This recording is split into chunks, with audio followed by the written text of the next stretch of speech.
रहीम नाज़रीन अस्सलाम वालेकुम, मैं हूं इमरान वसीम। नाज़रीन, आज के इस व्लॉग में 4 इश्यूज़ पर आप नाज़रीन के साथ गुफ्तगू करेंगे। हमारे आज के 4 इश्यूज़ कौन से हैं, सबसे पहले वो पढ़ के मैं आप नाज़रीन को सुना देता हूं। पहला इशू ये है कि सदारती निज़ाम और ताकतवर वज़ीर आज़म इमरान खान का खौफ सर चढ़ के बोलने लगा। ये खौफ जो है सदारती निज़ाम का और ताकतवर वज़ीर आज़म इमरान खान का किसके सर पे चढ़ के बोलने लगा है, इसकी तशरीह आगे चल के आप नाज़रीन के साथ बयान करेंगे। दूसरे इशू में हम बात करेंगे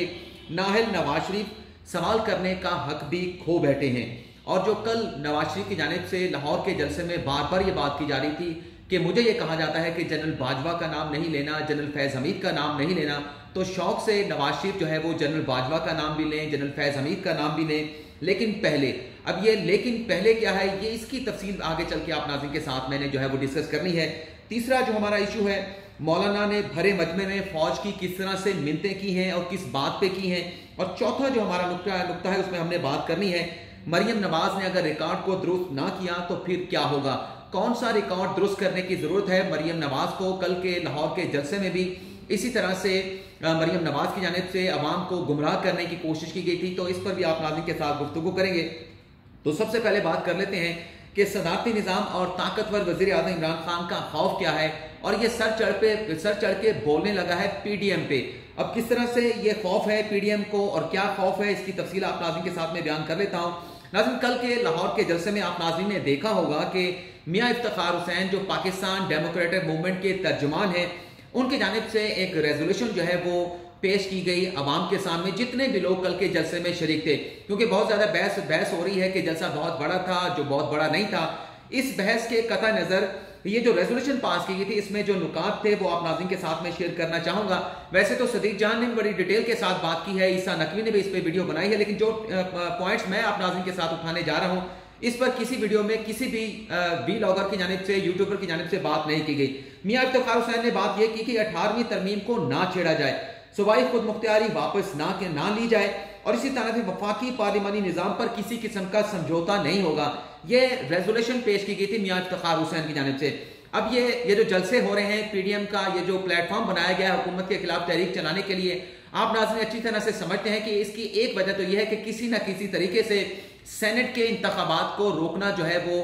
मरकूज है। इसकी वजह यह है कि अपोजिशन ये चाहती है कि अगर सेनेट के इंतखाबात हो जाते हैं तो वज़ीर आज़म इमरान खान इतने ताकतवर हो जाएंगे कि अगर उन्हें किसी कानून के हवाले से, जिस तरह से अभी अपोजिशन के पास जाना पड़ता है, तो ये जरूरत इमरान खान की खत्म हो जाएगी। हुकूमत कोई भी लेजिस्लेशन करना चाहेगी, कोई कानून पास करना चाहेगी तो कौमी असम्बली में भी हुकूमत के पास अक्सरियत होगी और सेनेट में भी अक्सरियत मौजूद होगी। लेकिन यहाँ पर बात की जा रही है कि 18वीं तरमीम, सूबाई खुद मुख्तियारी और वफाकी पार्लिमानी निज़ाम तब्दील नहीं होना चाहिए। तो खौफ का ये आलम है कि अगर सेनेट के इंतखाबात हो भी जाते हैं तो उसके बावजूद भी वज़ीर आज़म इमरान खान को इन तमाम चीज़ों को तब्दील करने के लिए, 18वीं तरमीम को तब्दील करने के लिए, सूबाई खुद मुख्तियारी जो 18वीं तरमीम में दी गई थी उसे वापस लेने के लिए और वफाकी पार्लिमानी निज़ाम को सदारती निज़ाम से तब्दील करने के लिए 2/3 अक्सरियत दरकार होगी।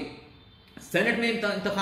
के इंतखाबात में इमरान खान साहब कामयाबी भी हासिल कर लें तो 2/3 अक्सरियत इमरान खान हासिल नहीं कर पाएंगे, क्योंकि मैं मिसाल ये देता हूं कि अगर सेनेट के अंदर 100 नशिस्तें हों तो 2/3 का मतलब यह है कि 67 नशिस्तें आपके पास होनी चाहिए, तो ये आपकी 2/3 अक्सरियत होती है। इसी तरह से 342 का मान है कौमी असम्बली का, तो 342 की 2/3 अक्सरियत क्या बनेगी आप नाज़रीन, तो 228 227 बनती है। तो इसके बावजूद भी कि इमरान खान सेनेट के इंतखाबात में कामयाब हो जाते हैं, तब भी इमरान खान साहब के पास इतनी 2/3 की मेजोरिटी नहीं होगी कि वो इन तमाम चीज़ों को छेड़ सकें। लेकिन खौफ है कि सेनेट का इलेक्शन नहीं होना चाहिए, इमरान खान के पास अक्सरियत नहीं होनी चाहिए, इसलिए इस किस्म की बातें की जा रही हैं कि सदारती निज़ाम किसी तरह से ना आए, वफाकी पार्लिमानी निज़ाम को किसी तरह से जो है तब्दील ना किया जाए। इसके साथ साथ रेजोल्यूशन में बात की गई थी कि हुकूमत का खात्मा हो, दोबारा इलेक्शन हो, साफ शफाफ इंतखाबात कराए जाएं, गवादा शहर की बाढ़ को हटा दिया जाए और लापता अफराद के हवाले से भी रेजोल्यूशन पास की गई थी, लेकिन इस पर हम ज्यादा डिस्कस नहीं करेंगे। मरियम नवाज साहबा के हवाले से जैसे मैंने बात की कि उन्हें रिकॉर्ड को दुरुस्त करना चाहिए, कल के लाहौर के जलसे में बात करते हुए मरियम नवाज साहबा की जानिब से यह कहा गया कि मुझे जो नाहल किया गया, मेरे जो वालिद नवाज शरीफ को नाहल किया गया, दरअसल एक एनेक्सिस बना था। एक साबिक चीफ जस्टिस आसिफ सईद खान खोसा ने बुलाकर इमरान खान को यह कहा था कि मेरे पास आओ, मैं तुम्हारी इस दरखास्त के ऊपर फैसला करूंगी। अगर हकायक की नाज़रीन बात की जाए तो इसमें जब ये पिटीशन पनामा केस की सुप्रीम कोर्ट में समाअत हुई थी तो जस्टिस आसिफ सईद खोसा जो है वो चौथे नंबर पे सुप्रीम कोर्ट के सीनियर जज थे। उस वक्त अनवर जहीर जमाली जो है वो सुप्रीम कोर्ट के जज थे और ये दरखास्त जब वज़ीर आज़म इमरान खान की जानिब से सुप्रीम कोर्ट में पनामा स्कैंडल पर दायर की गई थी तो उस वक्त चीफ जस्टिस जो थे वो अनवर जहीर जमाली थे। दूसरे जो सीनियर तरीन जज थे वो मियां साकिब निसार थे और उनके बाद आसिफ सईद खान खोसा तीसरे सीनियर जज थे। अब इसमें गलती खुद नून लीग से हुई थी, शरीफ खानदान से हुई थी, क्योंकि पार्लियामेंट में भी नवाज शरीफ ने बहुत सारे डॉक्यूमेंट्स ला के पेश किए थे कि ये हमारे वो जराए हैं जिसके जरिए हमने लंदन के फ्लैट्स खरीदे हैं। लेकिन आपको नाज़रीन को यह भी बता देता हूं कि जब ये दरखास्त इमरान खान की जानिब से सुप्रीम कोर्ट में दायर की गई थी, इस दरखास्त पर कुछ एतराज़ात रजिस्टर ऑफिस की जानिब से लगाए गए थे, लेकिन उन एतराज़ात के ऊपर जब समाअत के लिए इन चैम्बर समाअत हुई चीफ जस्टिस अनवर जहीर जमाली के चैम्बर में, तो हामिद खान साहब जो कि इमरान खान साहब के वकील थे, उन्होंने उनसे ये इस्तदा की थी, ये रिक्वेस्ट की थी कि हमारे इन एतराज़ात को आप खुली अदालत में सुन लें, हमारी इस दरखास्त पर खुली अदालत में समाअत की जाए। ये दरखास्त जो है, ये रिक्वेस्ट जो है मान ली गई उस वक्त के चीफ जस्टिस की जानिब से, और जब खुली अदालत में इस केस की समाअत होने लगी तो गलती तो खुद शरीफ खानदान ने की थी कि उन एतराज़ात के ऊपर अदालत के में जाकर ये दलाइल नहीं दिए कि अदालत सबसे पहले इन एतराज़ात के ऊपर फैसला करे जो रजिस्ट्रार ऑफिस की जानिब से लगाए गए हैं। लेकिन वहां पर तो नवाज शरीफ के वकील ने, जो कि उस सलमान असलम बट थे, उनकी जानिब से अदालत को जाकर वाज़ेह तौर पर कह दिया गया था कि हम इस दरखास्त के काबिल समाअत होने पर किसी किस्म का कोई एतराज़ नहीं उठाएंगे। तो एतराज़ तो आपकी जानिब से नहीं उठाया गया था। हाँ, आसिफ सईद खान खोसा ने वज़ीर आज़म इमरान खान से उस वक्त जो अपोजिशन में मौजूद थे क्या कहा गया था वो भी आप नाज़रीन को बयान करूंगा, क्योंकि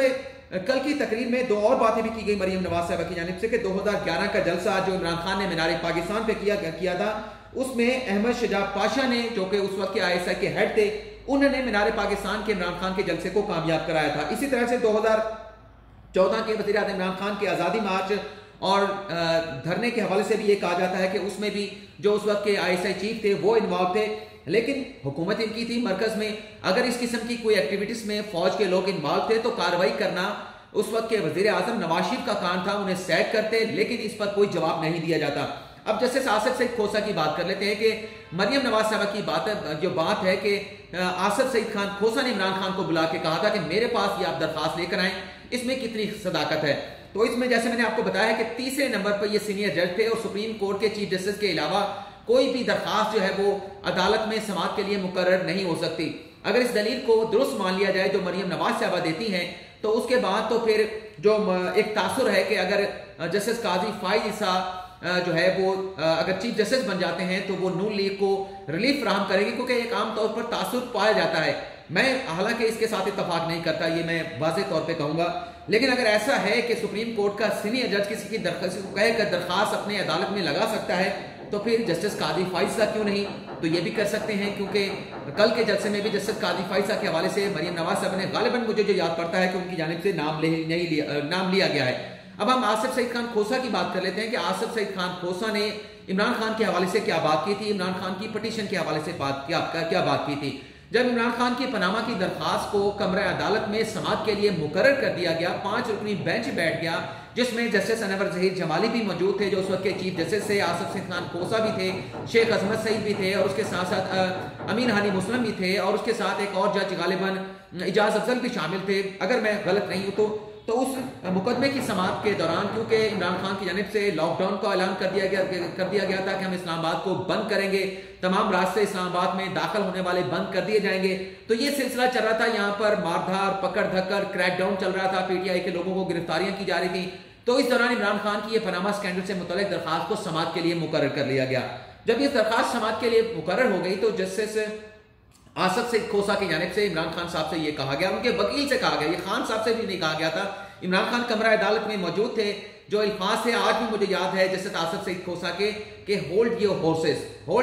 अब उर्दू में इसका आप दो तर्जमा कह लें कि अपने घोड़ों को लगाम दें या अपने आप को आप कंट्रोल में लाएं। तो ये कहा गया था कि अब चूंकि मामला सुप्रीम कोर्ट में आ चुका है, आप जिस मामले के ऊपर प्रोटेस्ट कर रहे हैं इसका कॉग्निजेंस सुप्रीम कोर्ट की जानिब से ले लिया गया है, तो लिहाजा आप ये जो लॉकडाउन की सियासत कर रहे हैं ये ना करें, आप जलसा कर लें, जो मर्जी कर लें, लेकिन ये लॉकडाउन इस्लामाबाद को बंद ना करें। लोगों की आमदरफ्त का जो सिलसिला है इसमें किसी किस्म का रखना नहीं होना चाहिए। तो ये बात की गई थी कमरा अदालत में, ओपन कोर्ट में की गई थी, किसी से छुपा कर नहीं की गई थी, कोई टेलीफोन कॉल नहीं की गई थी। इसको जो है अब और अंदाज से कल मरियम नवाज साहबा ने अवाम के सामने पेश किया है कि जैसे कोई एक नेक्सस बना था साबिक चीफ जस्टिस आसिफ सईद खान खोसा और वजीर आजम इमरान खान का, जिसके बाद नवाज शरीफ और मरियम नवाज साहबा को जो है वो नाअहली का सामना करना पड़ा है। तो नाज़रीन यहाँ पर हम इख्तिताम करते हैं। बाकी जो हमारे दो इश्यूज हैं, जो जैसा कि मैंने आपके साथ बयान किया है कि नाहल नवाज शरीफ सवाल करने का हक खो बैठे हैं, नाम लें अगर वो लेना चाहते हैं जनरल बाजवा साहब का, जनरल फैज हमीद का, लेकिन से पहले और उसके साथ साथ मौलाना साहब ने कल भरे मजमे में फौज की किस तरह से मिन्नतें की हैं, अगली वीडियो में इसमें बात करेंगे, क्योंकि ये वीडियो का टाइम हमारा पहले ही पूरा हो चुका है। आप नाज़रीन से माजरत चाहूंगा। अगली वीडियो में तमाम अपडेट्स जो बाकी पॉइंट्स रह चुके हैं उस पर हम गुफ्तगू करेंगे।